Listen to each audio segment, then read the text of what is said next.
Hello viewers, welcome back to my channel. ఎలా ఉన్నారండి అందరూ? నేనైతే చాలా బాగున్నానండి. మీరందరూ కూడా ఎలా ఉన్నారు ఒకసారి నా కమెంట్ సెక్షన్లో తెలియచేయండి. ఇవాళ నేను మీకు ఒక simple, tasty and easy to prepare potato curry prepare చేయటం ఎలాగో చూపించబోతున్నానండి. సో ఇందుకోసం మనకు కావాల్సిన ఇంగ్రీడియంట్స్ ఏంటంటే, ఇక్కడ నేను ఒక 1 kg ఆఫ్ పొటాటోస్ తీసుకున్నానండి. తీసుకుని వాటిని ప్రెషర్ కుక్కర్లో ఒక 2 విజిల్స్ వచ్చే వరకు బాయిల్ చేసుకున్నానండి. బాయిల్ చేసుకుని వాటిపైన ఉన్న చెక్కు తీసేసి వాటిని సన్నగా క్యూబ్స్ లాగా కట్ చేసి పెట్టుకున్నాను.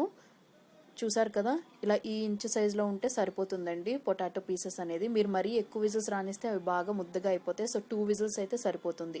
అలాగే ఒక 2 బిగ్ సైజ్ ఆనియన్స్ని తీసుకుని నేను రఫ్గా అలా చాప్ చేసుకున్నానండి. అలాగే ఒక 4 గ్రీన్ చిల్లీస్ తీసుకుని సన్నగా స్లైసెస్ చేసుకున్నాను. కొంచెం కరివేపాకు తీసుకున్నాను. అలాగే ఒక 2 inches జింజర్ పీస్ తీసుకుని దాన్ని బాగా సన్నగా తురుముకున్నానండి. మనం క్యారెట్ తురుముకునే ఉంటుంది కదా, దాంతో తురుముకున్నాను. అలాగే ఇక్కడ ఈ బాక్స్లో చూపిస్తుంది మీకు కసూరి మేతి, అంటే డ్రైడ్ మెంతి లీవ్స్ అండి అది. సో ఇప్పుడు లేట్ చేయకుండా ఈ పొటాటో కర్రీ ప్రిపరేషన్ ఎలాగో చూసేద్దాం. ఫస్ట్ ఇక్కడ ఒక కడాయి పెట్టుకున్నానండి. ఈ కడాయిలోకి నేను ఒక 4 tablespoons ఆఫ్ ఆయిల్ అనేది తీసుకున్నాను. ఆయిల్ కొంచెం హీట్ అయిన తర్వాత పోపు వేసుకుంటున్నాను. పోపులో నేను జీలకర్ర, ఆవాలు, మినప్పప్పు, శనగపప్పు ఇవన్నీ ఈచ్ 1 tablespoon వేసుకున్నానండి. అలాగే ఒక 1/2 tablespoon ఆఫ్ పసుపు కూడా వేసుకున్నాను. సో ఈ పోపు అనేది ఆయిల్లో బాగా ఫ్రై అయిపోయిన తర్వాత కొంచెం కరివేపాకు అనేది తీసుకుని కరివేపాకు కూడా వేసాను. ఇప్పుడు ఆ కరివేపాకు ఫ్రై అయిపోయిన తర్వాత ఇందాక నేను మీకు చూపించినటువంటి గ్రీన్ చిల్లీస్ ఉన్నాయి కదా, సో ఆ గ్రీన్ చిల్లీస్ అలాగే ఆనియన్స్ మొత్తం వేసేస్తున్నాను. వేసేసి బాగా ఫ్రై చేసుకుంటున్నాను. ఇది ఒక 3-4 minutes ఇలా సిమ్ ఫ్లేమ్లోనే ఉంచుకుని మీరు కుక్ చేసుకున్నట్టయితే మీకు ఆనియన్స్ అనేవి light golden brown colour turn అవుతాయి. టర్న్ అయిన తర్వాత అప్పుడు టేస్ట్కి సరిపడా సాల్ట్ అనేది యాడ్ చేసుకోండి. ఇన్ కేస్ మీరు పొటాటో పీసెస్ వేసిన తర్వాత సాల్ట్ అనేది యాడ్ చేసుకుంటే మీకు అది పొటాటోస్ అనేది బాగా మెత్తగా అయిపోయి చెదురైపోతుంది. సో కూరకు సరిపడా సాల్ట్ మొత్తం ఈ స్టేజ్లోనే యాడ్ చేసుకోండి. యాడ్ చేసుకుని ఇంకొక 2 minutes పాటు అలా లో ఫ్లేమ్లోనే మీరు ఫ్రై చేసుకోండి. సో ఫ్రై చేసుకున్న తర్వాత మనకు ఆల్రెడీ మనం పొటాటోస్ అనేవి ఉడికించి పెట్టుకున్నాం కాబట్టి ఇది ఎక్కువసేపు కుక్ చేయాల్సిన అవసరం లేదండి.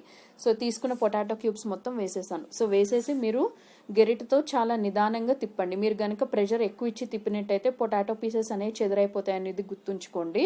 సో జెంటిల్గా ఆయిల్ అనేది యూనిఫామ్గా కోట్ అయ్యేటట్టు అన్ని పీసెస్కి మీరు కార్నర్స్ నుంచి అలాగే అడుగు నుంచి తడుతూ జెంటిల్గా మీరు తిప్పుతూ ఉండండి.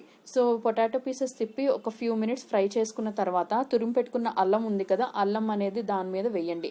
మీరు ఈ కర్రీ ప్రిపరేషన్లో కావాలి అంటే జింజర్ గార్లిక్ పేస్ట్ అయినా యూజ్ చేసుకోవచ్చు. బట్ నాకు పర్సనల్గా జింజర్ గార్లిక్ పేస్ట్ కంటే కూడా ఈ తురిమిన అల్లం ఫ్లేవర్ అనేది చాలా బాగా నచ్చిందండి. సో నేను 2 రకాలుగాను ప్రిపేర్ చేస్తాను. బట్ కంపారిటివ్లీ చూస్తే దానికంటే ఇలా ప్రిపేర్ చేస్తే టేస్ట్ అనేది చాలా బాగుంటుంది. సో అందుకే ఈ రెసిపీ మీకు షేర్ చేయాలి అనుకున్నాను.